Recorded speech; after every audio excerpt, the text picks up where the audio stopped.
So, a 3x3 Rubik's Cube can be a pretty challenging puzzle, especially if you don't know how to solve it. And one of the main factors to this is just how many combinations there are. I mean, we can't even comprehend how big 43 quintillion is. But just imagine how big those numbers are in bigger cubes. 4x4, 5x5, 7x7, 100x100. Those would be ginormous. And so today we're going to be looking at that. But first we need to look at how to calculate and binomial combinations. And so, let me explain. Alright, so first things first, we can start off with the original, the 3x3, except we're not going to because you probably already know that. And also, Japer made a way better video on it than I ever could because, you know, everyone knows he's the best. Okay, so first things first, 2x2. So you may think that a 2x2 is just taking the corners of a 3x3 and then bada bing bada boom, it's done. But no. You see, a 3x3 has centers, but a 2x2 has screws. Screws are irrelevant. See, if you've ever tried to solve a 3x3 like a 2x2, and what I mean by that is like you solve a 3x3 but with the corners instead, you'll notice that the corners are solved, but the centers are not. However, this is not a problem on the 2x2. So what you would actually do is take the corners algorithm right here, and then you would divide it by 24. And the reason for this is because there are 24 different positions a 2x2 can be in. But as you see, I'm rotating it, still solved. So that's why I divide by 24, and that's why 2x2 is the exception. Moving on to the 4x4. Got the NGC 4x4 for Christmas, and it's great! So for 4x4, you would take the same exact corners algorithm because you do that for every single cube. Corners algorithm because, you know, I like corners, and corners are cool. So you do the corners algorithm for these, and that takes care of the corners. But there's centers. So there are 4 centers on each side, and there are 6 sides. So there are 24 centers. And so you would do 24 factorial, right? No. Well, actually you would, but you would actually have to divide it by 4 factorial to the power of 6. And here's why. See, if I swap these 2 centers, which I don't know an algorithm to do that, but if you do, they're going to stay the same. Meaning that you can put any 4 of these centers in any orientation of this little center area. It's going to be correct. And there's 24 different configurations because 4 factorial is 24. And then to the power of 6 because there's 6 sides. So that's the centers.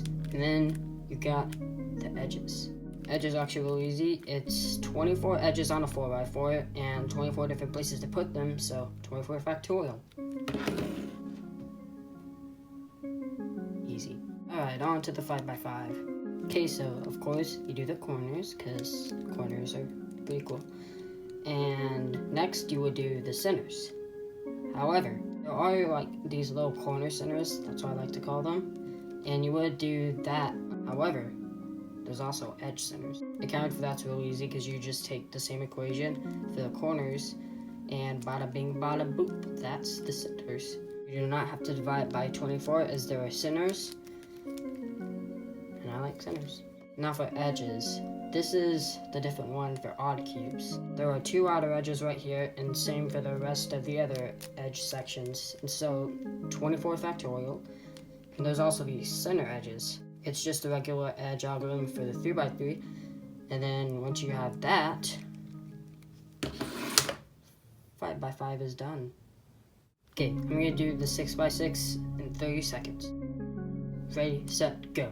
Do the corner algorithm. There are 4 types of centers. These ones, these ones, these ones, and then these ones.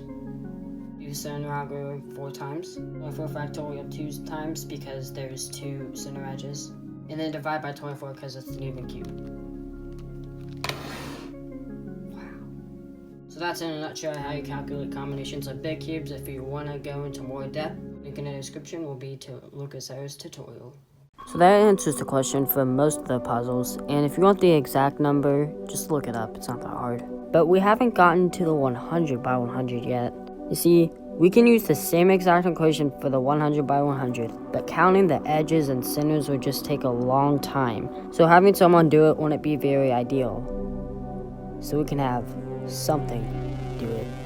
You see, I came across someone that made a JavaScript program that made it to where you can enter in any n-by-n puzzle and it will give you the amount of combinations it has. So I entered in 100 and the number it gave me, well, let me show you.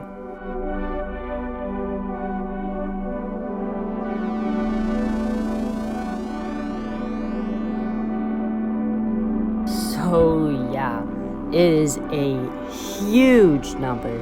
And just looking at 43 quintillion, which if you look at Blue's animation that he made on it, he makes a perfect description of how big it is.